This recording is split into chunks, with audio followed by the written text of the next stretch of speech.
This video lecture is about Cauchy's integral formula. Cauchy's integral formula. We will write it briefly as CIF. Cauchy's integral formula. It is to be distinguished from Cauchy's integral theorem, which we will refer as CIT. We have already studied this Cauchy's integral theorem, and in this theorem we learned that if we are suppose consider a complex plane, and in that plane there is a complex function fz which is defined in some domain, say D, in some domain D, and inside this domain there is a closed loop which is smooth, or at least piecewise smooth.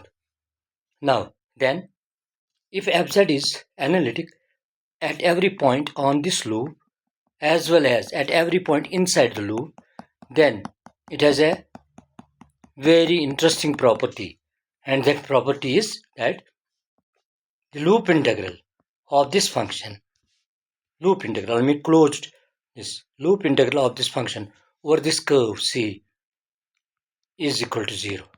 That is equal to 0. However, if this loop encloses a singularity like, say, for example, suppose fz is equal to cos z divided by 1 minus z, for example. This equation has a singularity at z equal to 1. If z is equal to 1, it will blow up. Now, hence, we say that this function has a singularity there. We call this singularity that it is not analytic. It won't be analytic at z equal to 1. Hence, we call it singular. And the point at which it is not analytic, the point is called singularity. So singularity means that it is not singularity means a point where the function fz is not analytic. Nice. Now, in Cauchy's integral theorem, the function fz did not have any singularity. There was no point where it was not analytic on or inside its loop. Now, let us go to this. Now, in Cauchy's integral formula, we actually extend this Cauchy's integral theorem to a case where there is a single singularity inside this. That singularity, Cauchy's integral formula allows one singularity inside it, and that singularity should be of a particular type we call pole, and that too pole of 0th order. We will discuss these things as we move ahead. We will discuss these things until we go for a detailed study of poles, zeros of complex functions after we finish Lorentz series. Till then, we will assume that by pole we mean a point at which a function blows up. Simply, it blows up. Now, this pole is called pole of first order. If its power is 2, it is then called pole of second order. Then pole of third order, and so on. Different orders. These poles have different orders. Now, in Cauchy's integral formula, the pole that we consider should be of the first order only. However, at the end, when we first let us first derive this, prove this Cauchy's integral formula, then at the end we can extend Cauchy's integral formula through a generalized form of it that can handle those cases in which there is a finite number of poles, more than one, inside this loop.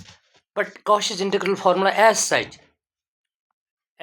deals with the cases where there is only one singularity within this, only one singularity.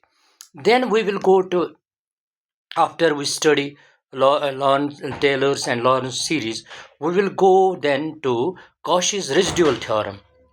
That Cauchy's residual theorem will then take care of multiple these singularities. That is more general than Cauchy's integral formula. Let's go now for this Cauchy's integral formula. Its proof. According to this Cauchy's integral formula, we have. Let us move to this. We have, suppose we have this complex plane, and in this complex plane we have a domain D, in which our fz is this defined, not necessarily analytic, but defined.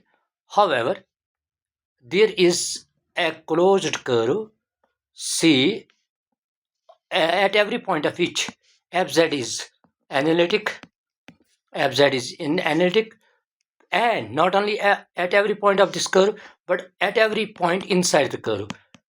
The function is analytic except at one point. Let us call that point A. This A is basically a complex number. It is not a real number. Let us not confuse it with that. It's a complex number, and it is a sort of, we can say it gives coordinates of this point A. At point A, our function is not analytic. It is a singularity point. Okay, now what we do?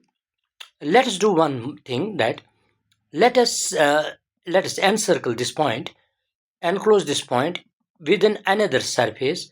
That is surface, say, if we call this C, let us call this C dash. All surfaces are to be traversed in anticlockwise direction. C dash surface. Now, this C dash surface, we can say that C dash surface is a deformed form of C. That is, we can imagine that we have deformed C to C dash. We can do that because the function fz is it is analytic at every point between these two surfaces. If a function is analytic between in the annulus between two these curves, then, and on the curves also, then you can deform the one curve into another curve. That is allowed. We have seen it in one of our previous lectures. Now, moving ahead, we have now, see, we do one thing. Let the radius of this circle be. It is centered at A and its radius is R. Okay, radius R. Moving ahead, we can write this. We want to compute this integral of this function along this C. We want to compute integral of this function fz by z minus a dz. What is this fz by dz minus a? Actually, what we are doing here is that we are explicitly showing this singular point by writing z minus a, factoring out z minus a from fz. You can think of this as if we had a function gz, which we factorized into 2, fz into 1 by z minus a. Why did we do it? We did it in order to show that the case that we are dealing with, our function gz, this function, we want to show it explicitly that our function gz has a singularity at z is equal to a. It has a singularity. So we are actually explicitly showing that the function that I'm handling here has a singularity at a. Okay, now how to handle this singularity? Let us do this thing. We can write this as fz minus fa plus fa. You won't have any objection. Divided by z minus a into dz. Okay, then c. Okay, now we can write again fz divided by z minus a z minus a, okay, fz minus fa, sorry, fa divided by z minus a, and dz. I am going to split this integral into two, and then the second integral is c fa dz divided by z minus a. Okay. Since we can deform the c into c dash, we can actually write c dash here or c dash here. There will be no problem in that.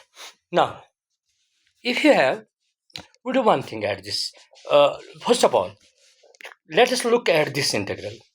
fa is constant. We can take it out, and we will have this. Let me call this equation first, and then fa, this part. Let me call this integral I1, this integral I2. Let me first evaluate I2. I2 is equal to integral fa dz divided by z minus a. Let me go back and check whether it was, yes, fa out, then dz divided by z minus a, c dash fa. Now this integral we have already dealt with. This integral we in our previous lecture, in one of our lectures, we evaluated this factor and called it important little integral. Important little integral. This is our that important little integral, and I will not repeat that process here. Important little integral. In that important little integral, we found that this integral is equal to 2 pi I. Its value is simply 2 pi I. Because actually we evaluated in that question, we had z minus a raised to n dz integral. That integral, this was our integral, actual integral, but we found that this value of this integral is z minus a raised to n dz. Its value is 0 for all n, not equal to 1. Only one value of n which yields a different value, that is not equal to minus 1, sorry, minus 1 for this 2, otherwise its value is 2 pi I for n equal to minus 1. That is, if n is equal to minus 1, it yields 2 pi I value. If n is equal to 0, it yields, n is equal to other than any other value other than minus 1, then it yields 0. With these two things, now you can, students are advised to go back to that lecture and have a revision of it and then come back. Now till then, now we now have got its value. Its value is fa into 2 pi I. Well, the second, now remains the second part. This was I2. Now remains I1. fz minus fa divided by z minus a, I2, I1. fz minus fa divided by z minus a integral c dash. Yes. Now, the complex plane was this. This was d. This was c dash. This was the singularity. This was the circle. This was our radius of this. Let radius of the circle be r. A is the point where this singularity is. Now let me use a substitution. I will put x minus a equal to r e raised to I theta. Z is a complex number. A is a complex number. A complex number minus complex number is complex number. Now, any complex number can be written in this form. This form here. It is called polar form. What we are doing actually here, it is simply that you can have this r e I theta is equal to, or use Euler's formula for this, your cos theta plus I sin theta, or cos theta plus I or sin theta. It means that it's a complex number. This is a complex number with, of course, this real part, this imaginary part.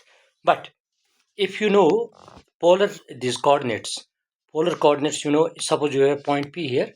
I have actually spoken about polar coordinates somewhere. X, Y, then X, Y are Cartesian coordinates. This is X, this is Y, and yeah, I have spoken about them. Yes, yes. We had actually derived these Cauchy Riemann equations in polar coordinates, and there we found that or cos theta is equal to X, or sin theta is equal to Y. So this is actually what we call Z. So Z can be any complex number, can be written as this. So this is what I am doing here. I am writing it, this complex number, as this Z minus A. I am putting Z minus A equal to or E raised to I theta. This gives us Z equal to A plus or E raised to I theta. That gives us dz equal to A is a constant, or is constant, radius of the circle is constant, only theta changes. As this line, as the point moves like this, it is theta changes. This is the theta. And revolving line, as it moves, as we move along this curve, theta changes from 0 to 2 pi. So it is r, differentiating this, it is I e raised to I theta d theta.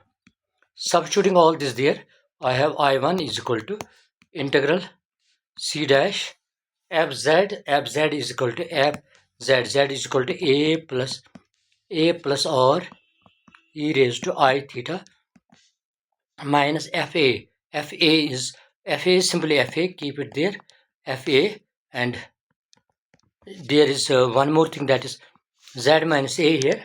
Z minus a is r e raised to I theta. Lastly, dz here. Dz is, we have dz equal to r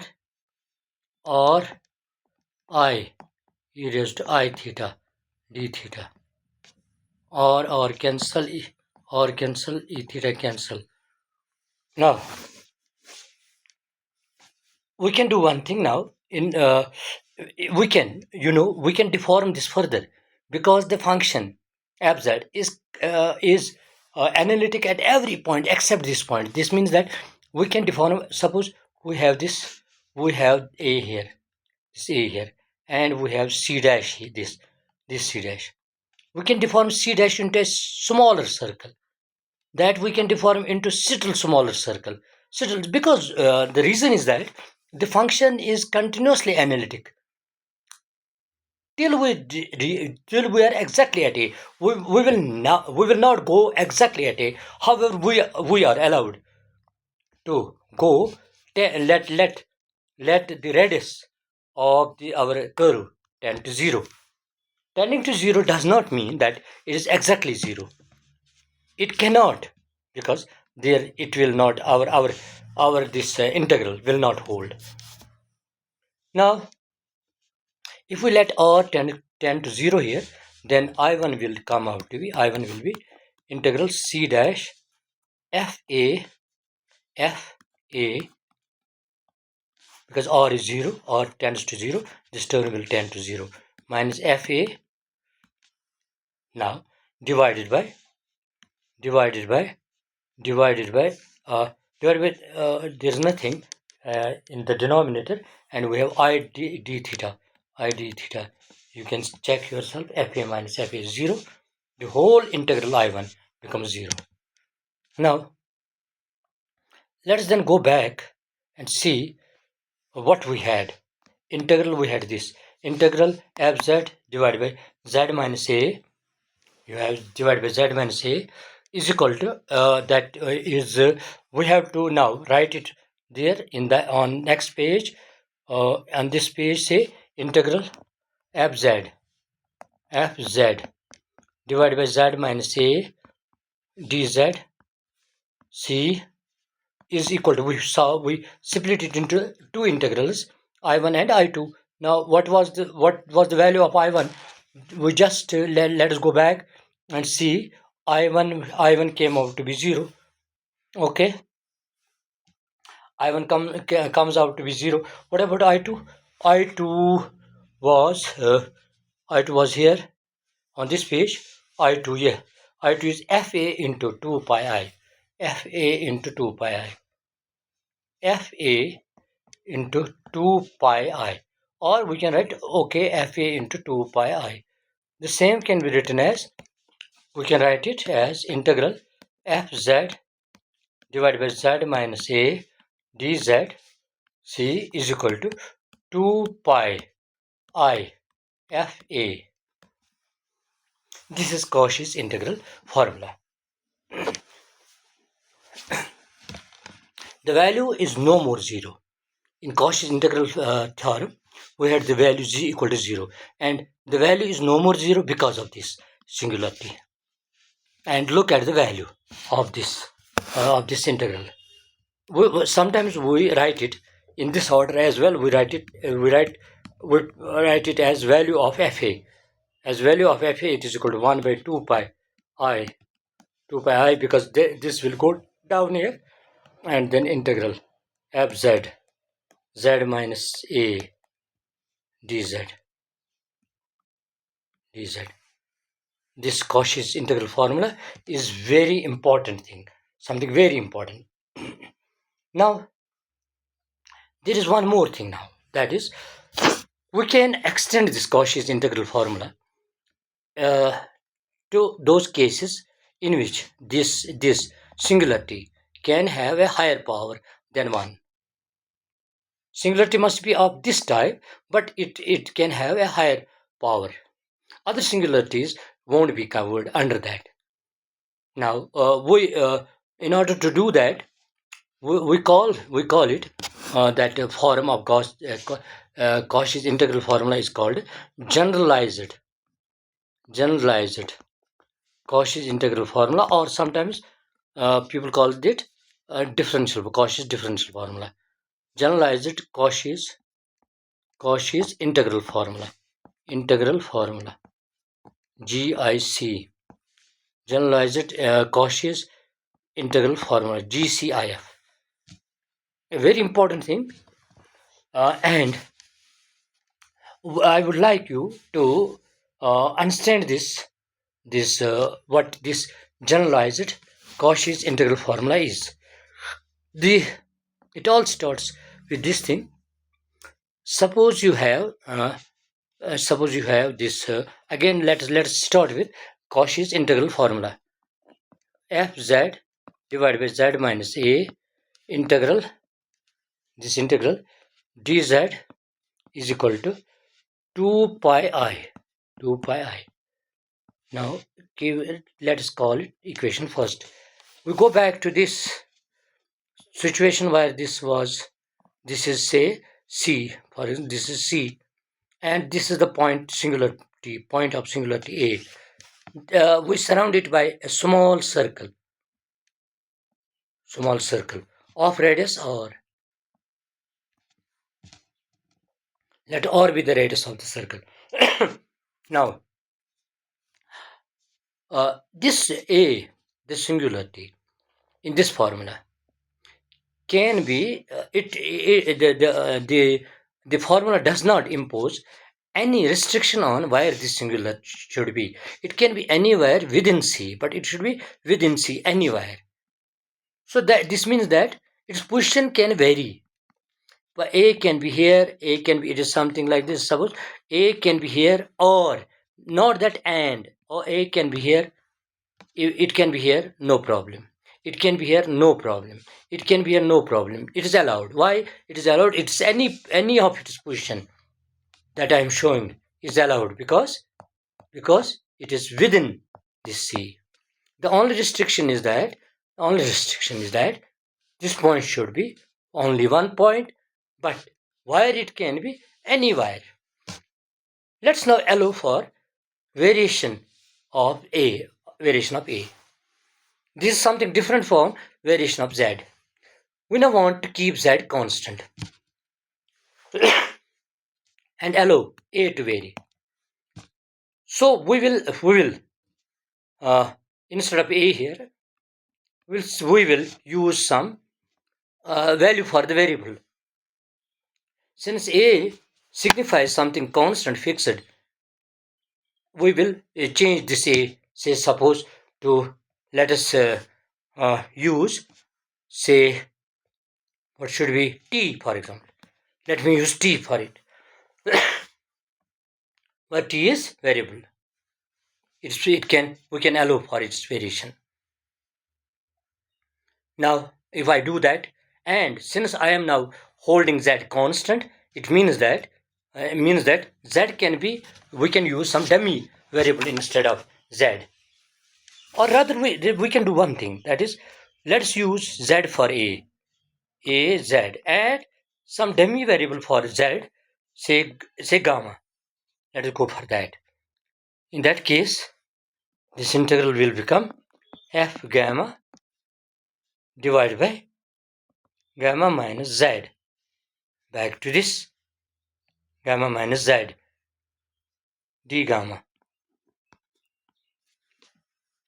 Gamma is a dummy variable here. We'll come back to it. I want to treat this variable now, this A, as variable, and since A is a complex number, let me use Z for it. Since I'm using Z now for the this A in place of A, I cannot use Z here now. I have to use some other this variable for that variable is gamma. Okay. With this thing now, let us do one. Now this, what is this equal to? We have seen from this formula, our formula, this for Cauchy's integral formula is this fz divided by z minus a dz is equal to pi I fa fac fa, value of this at a. Using this here, I have 2 pi I, that will not be affected by this change of variables. 2 pi I, now I have fz,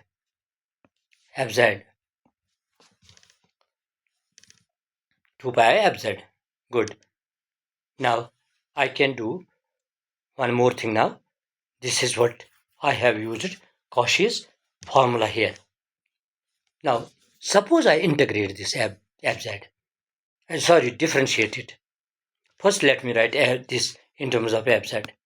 Fz is equal to 1 by 2 pi I, 1 by 2 pi I integral c f gamma divided by gamma minus z d gamma, and suppose I integrate this fz with respect, of course, with respect to z.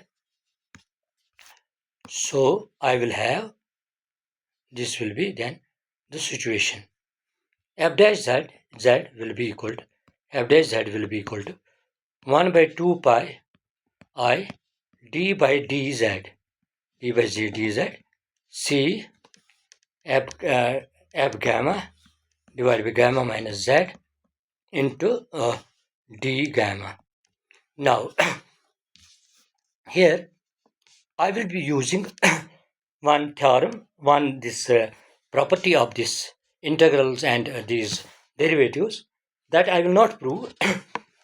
However, that will allow me to take this derivative inside, because the quantity that contains this z is inside. So I will take it inside, and I write this f dash z is equal to 1 by 2 pi I, good, then integral c d by dz of f gamma divided by gamma minus z d gamma. Now you know that f gamma does not have the z, so it will act as a multiplicative constant. Then the quantity that has this z is this, so I have to differentiate this. Now the situation is now f dash z is equal to, going back, 1 by 2 pi I, 1 by 2 pi I, again going back, integral c d by dz. Now f gamma will be pulled back, f gamma into d gamma.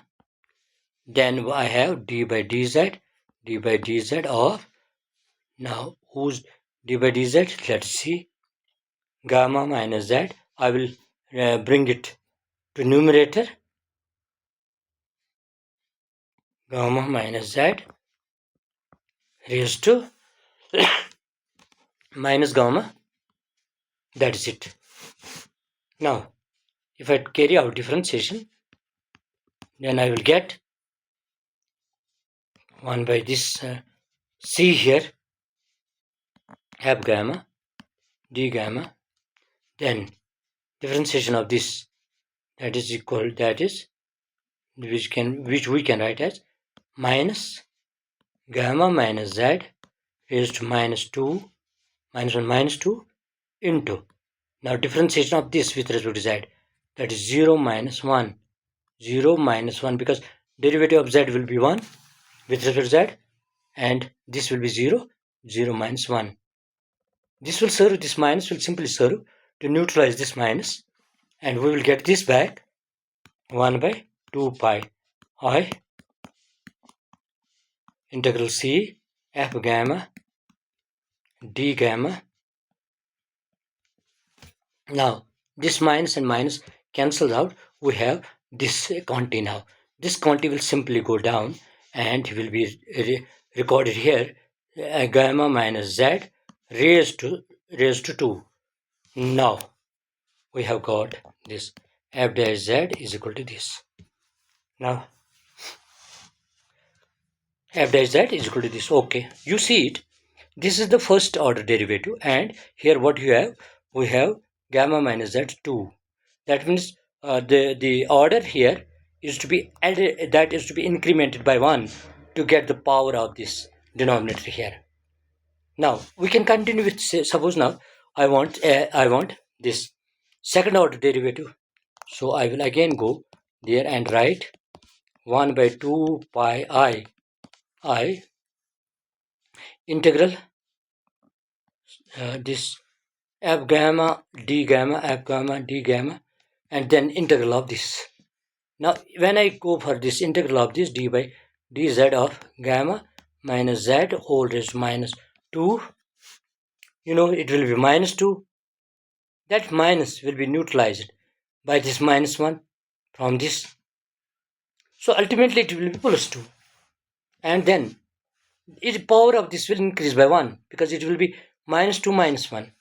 So we have this situation, f double dash z is equal to, back to this, f double dash z is equal to 1 by 2 pi I, 1 by 2 pi I, 1 by 2 pi I integral, integral f gamma d gamma, f gamma d gamma into what will be, what will we have now? We will have simply 1 by this will go down with an increased power, that is cube. So we have divided by gamma minus z whole cube. Again looking at this second order derivative and power 3, we can continue, we can repeatedly this differentiate it, and we will get fnz, nth derivative of this function, and we will get that equal to 2 pi I integral f gamma d gamma divided by gamma minus z whole raised to, n plus 1. See, because when it was 2 second order, we had 3 here. Nth order, n plus 1 here. So this is uh, an important formula. We call it generalized. Yes, we have to do one more work now. We can now go back to our original this usage of variables. We restore that. We will write again this in place of gamma. We can write this, for example, we can write z, and in place of z we will write a. Then the form of this will become f n a is equal to 1 by 2 pi I integral f z dz divided by z minus a raised to n plus 1. We can here transpose this to this 2 pi here, and then we will get a formula, an expression for this for this function. We have that expression is one we had sorry I'm sorry fn a fna is equal to I have got it 1 by 2 pi I integral. See, let me see. F and A 1 by 2 pi I integrals f z dz by z minus a raised to this f z dz by z minus a raised to n plus 1 n plus 1. Now I can, as I told you, I want to get a value for this. I have now integral f z dz divided by z minus a raised to n plus 1 c is equal to, that is equal to fna. Something is missing here. Yeah. We have made a mistake here. See, when we let's go here. Let's go back to this. When we differentiated it, this minus power 2 would became 2 plus 2. But I have not shown this power anywhere. This 2 would have to be shown somewhere. Here, for example, this 2 will ultimately come out to this. I have missed that. You can see it. I have not shown it there. So it is actually 2 here. 2 here with this 2 here. So with n, what should it be? Not n, rather n factorial. That you can one can easily understand. See how? Suppose we now go for this f, this third order derivative. We will first pull this gamma minus z up. Gamma minus z is pulled up, then it becomes gamma minus z raised to minus 3. So this minus 3 will come out. It will become plus 3. Ultimately, you know why? Because this will give minus y plus 3. That plus 3 has to be taken out here. Already there is 2 sitting into 3. That gives us this 3 factorial. Similarly, when you go for 4, then 4 will come out. But before 4, there would already be 2, 3. So again 4 factorial. I think that is clear now. So dear students, it is n factorial, which I had actually missed, and that is that's here now.